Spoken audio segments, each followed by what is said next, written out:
మన రక్షకుడైన యేసుక్రీస్తు నామమున అందరికీ వందనాలండి. ఈరోజు దేవుని మాటలు పేతురు రాసిన మొదటి పత్రిక 3వ అధ్యాయం 17వ వచనం. దేవుని చిత్తములాగున్న ఎడల కీడు చేసి శ్రమపడుట కంటే మేలు చేసి శ్రమపడుటయే బహు మంచిది. ప్రియమైన దేవుని బిడ్డలారా, ఆలోచించినట్లయితే ఈ లోకస్తులు ఎలా ఆలోచిస్తారు? కీడు చేసినా శ్రమనే, మేలు చేసినా శ్రమనే. కాబట్టి కీడు చేసి శ్రమ అనుభవించడం మేలు అనుకుంటారు వాళ్ళు.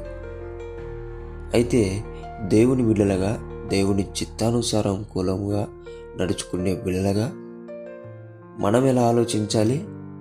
కీడు చేసినా శ్రమనే, మేలు చేసినా శ్రమనే. అయితే క్రీస్తు ఏం చేశాడో అని ఆలోచించాలి.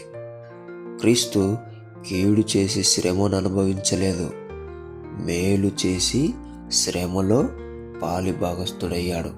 కాబట్టి ఈరోజు దేవుని కుడి పార్శ్వమున కూర్చొని మహామహుడై ఈరోజు మనందరిలో వెలుగుతున్నాడు. దేవుని బిడ్డలారా, అంతటి గొప్పగా మనం కూడా తయారవ్వాలంటే క్రీస్తులాగా మేలు చేసి శ్రమపడే బిడ్డలుగా, దేవుని చిత్తంలో ఉన్నదేమో నీవు శ్రమను అనుభవిస్తూ శ్రమలో విజయము సాధించాలని. అలాంటప్పుడు నువ్వేం చేయాలా? మేలు చేసి శ్రమను అనుభవిస్తే గనక దేవుడు ఒకరోజు ప్రతి దానికి ప్రతిఫలం ఇస్తాడు. ఆ రోజు నిన్ను దేవుడు జ్ఞాపకం చేసుకున్న రోజు నిన్ను ఆలోచిస్తాడు. ఏమని? కీడు చేసి శ్రమ అనుభవించడా, లేదంటే మేలు చేసి శ్రమ అనుభవించడా?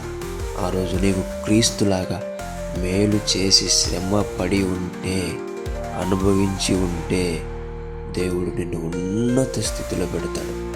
దేవుని బిడ్డలారా, అంతటి గొప్ప భాగ్యం మీరందరూ కూడా సంపాదించుకోవాలని మనస్ఫూర్తిగా కోరుకుంటూ దేవుడి మాటను దీవించమని ప్రార్థించుకుందాం.